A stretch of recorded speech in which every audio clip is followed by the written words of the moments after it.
Welcome to the Real News Network.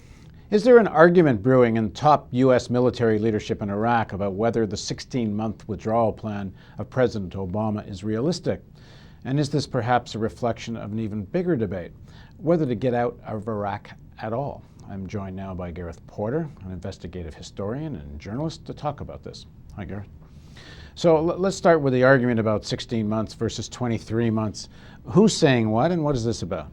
Well, of course, President Obama, when he was a candidate, was pledging that he would withdraw all U.S. combat troops from Iraq within 16 months of his taking office. That generated a good deal of resistance within the command, both in Baghdad, the U.S. command in Baghdad, and General Petraeus at CENTCOM in Tampa, Florida, who began to let it be known that they felt that that was too risky and that they favored a longer plan for withdrawal. Now, too risky what? What's the risk? Well, I mean, they were never that clear about this, but you get the impression that what they're suggesting is that if we get out too fast, everything will collapse, that the ceasefires will cease to exist, and you'll have Shias fighting Sunnis. You might have supposedly, the Sadrists in the south, the Shiite militiamen rising up again and opposing the government, and so on and so forth. So what makes us think this isn't so? Well, for a variety of reasons. First of all, let me just point out that when in my story just published on Huffington Post and Interpress Service today, the headline really is that one of the commanders in Iraq, General Oates, who commands the entire 8-province southern region, which is a dominant Shia region of Iraq, is now saying, he briefed reporters last week, and he said, contrary to what Petraeus and Odierno have been saying, that the security gains in that part of Iraq are permanent. They are not fragile, as he put it. And he made a series of statements indicating that, for example, he's now transferred his combat troops from a combat mission to economic development or training Iraqi troops, even though there's some grumbling among the troops themselves. He basically, he is known, according to a military source who's now in Iraq, a military officer who serves under Odierno. He told me that Oates has been known as somebody who has favored a more rapid withdrawal than Odierno and Petraeus have been arguing for some time. And then there are others in the command. I talked with a field commander today in Iraq who told me that there is no real difference between the 16 and 23 months plans in terms of risk. Yeah, we're talking a difference of 7 months here. We're talking about 7 months, and the overriding fact, as this officer pointed out to me, is that the United States doesn't have any real leverage over either the Sunnis or the Shiites in terms of a decision to resume war. They're going to resume war when it suits them, regardless of whether the U.S. troops are there or not. They're probably going to wait until the U.S. troop withdrawal does draw down, but they are going to do it if they have their own reasons for doing it. The U.S. simply does not have the leverage to say to one side or the other, you're not going to do that. Just to be clear, too, the fight that might break out that people are talking about is a fight amongst different sections of the elite of different ethnic regions fighting over oil revenue. So whether or not they're going to fight, I mean, one could imagine a scenario that the current balance of forces would be changed by an American withdrawal. For example, certainly Maleki's power, a lot of Maleki's power is based on U.S. troops in Iraq. That would change significantly his positioning in Iraq if he didn't have U.S. troops to back him up. Well, first of all, you point out the importance of oil revenues and control essentially over the oil wells themselves. These are assets which are primarily an issue that could cause war between the Kurds and the Arabs, both Sunni and Shiite. So that's yet another possible conflict in the future, which U.S. troops, frankly, are not going to be able to prevent. I mean, that is probably going to happen. I mean, that's just a historical fact that you can probably bet money on, that there will be fighting in the future over those oil wells, because the Kurds desperately want them, but the Sunnis and Shiites, the Arabs in the rest of Iraq, the non-Kurdish part of Iraq, they want them too. And U.S. influence on both sides is simply not going to be great enough to prevent it. Let's then dig into what is this debate. If 7 months cannot be that significant one way or the other when you're talking such major forces at play. So is this actually really a debate about postponing in order to keep postponing? In other words, is this really a debate about getting out at all? I think that is exactly what it is. In fact, the 23-month plan, which supposedly is what Odierno and Petraeus favor, they've now submitted 3 plans to the White House: the 16-month plan, the 19-month plan, and the 23-month plan, all supposedly having an assessment of the risks associated with each one of them. Well, it's very difficult for me to believe that there's any credible analysis that goes into that risk assessment of supposedly differentiating between the three. Well, is the real issue really about the risk being fighting amongst different segments of Iraqi society?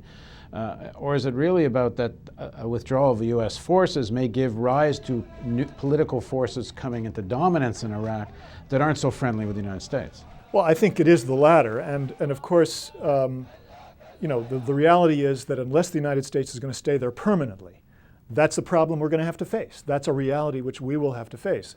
And I think, the officer that I spoke with this week, on the basis of which I wrote this story, was making precisely that story. I mean, the officers really understand that the reality is that we cannot prevent. You either get out or you stay. You get out or you stay. And so you're right. The 23-month plan, which Odierno and Petraeus are now backing, is really a kind of a front. Now, Odierno's been quoted as talking about this as being a much longer commitment. Yes. The point about Odierno is that he gave an interview to Tom Ricks, the Washington Post correspondent who has now published a book, The Gamble, and it appeared on talk shows everywhere, talking about how the United States must stay basically forever in Iraq.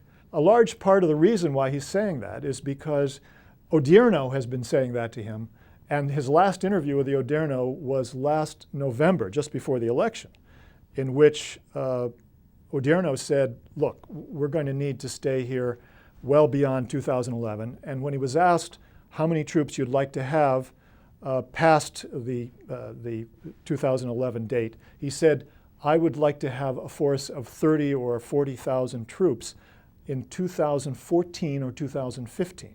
Which is not too different than what Obama said when Petraeus and Crocker came to Congress and were testifying and Obama was asking questions.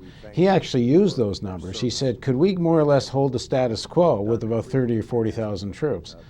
Right. I mean, the difference, of course, is that was long before the pullout agreement, the withdrawal agreement, was signed by the United States in November with Iraq. With Iraq in November of 2008. That, of course, changes everything. And the Obama administration is presumably committed to carrying out that agreement. It is in the interests of Barack Obama to carry out that agreement because he believes strategically that's the interest of the United States, to move its troops from Iraq to Afghanistan and to pull back the rest of the troops so that he can begin to heal what is recognized very broadly and is recognized by the president himself as a broken Army and Marine Corps. How much at odds is Obama with his military leadership? I think it's a fundamental difference. I'm not guaranteeing that he will carry out the agreement as it has been signed by the United States. Now we're talking about the status of forces agreement with Iraq, which means get out by 2011. It was the status of forces agreement. Now it's called the withdrawal agreement by the Iraqis. I think he has very strong reasons to do that. As I've said, it's because he really believes strategically that the United States should get out. Secondly, it was his campaign pledge. He has a reason for wanting to show that he has carried out what he promised. And thirdly, and I think this is a point that may be overlooked, he has an interest in showing that he can stand up to the military, that he's not going to just roll over and do whatever they say. If they do settle on a 20-month date and not a 16-month date, is this a sign of the beginnings of a giving in to this other position?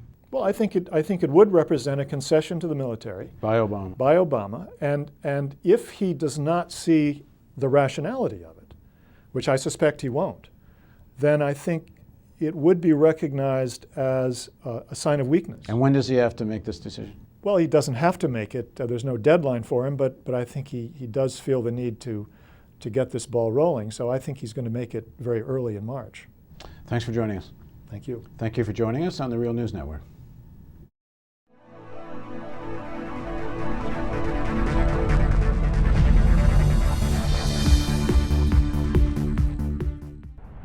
Donate today and receive a new documentary film available to members of the Real News Network. The History of the National Security State with legendary author Gore Vidal. Bonus features of the DVD include an in-depth response to Vidal from ex-CIA analyst Ray McGovern, who served under 7 U.S. presidents, an exclusive interview with Colin Powell's former Chief of Staff Larry Wilkerson, and an insightful interview with oil policy analyst Antonia Juhas. The news magazine of the screen. Living glimpses of history in the making. Hollywood and Washington, there's a symbiotic relationship. They both deal with illusions. Reality doesn't often play much of a part. I think I saw through the myth of the Cold War almost from the beginning. I was a Washington political kid from a political family. Roosevelt first had radio because he had this great speaking voice and everyone liked to hear. Truman proceeded to break every arrangement that Roosevelt had set up for a peaceful coexistence. And Truman thought that it would be a good idea, why not just stay armed all the time? And then he devised the national security state. You've got to go up and swear allegiance to the United States or else you're a commie. I mean, we had imported fascism. We get Dwight Eisenhower, who said that we have this great military industrial complex. It is a dangerous thing.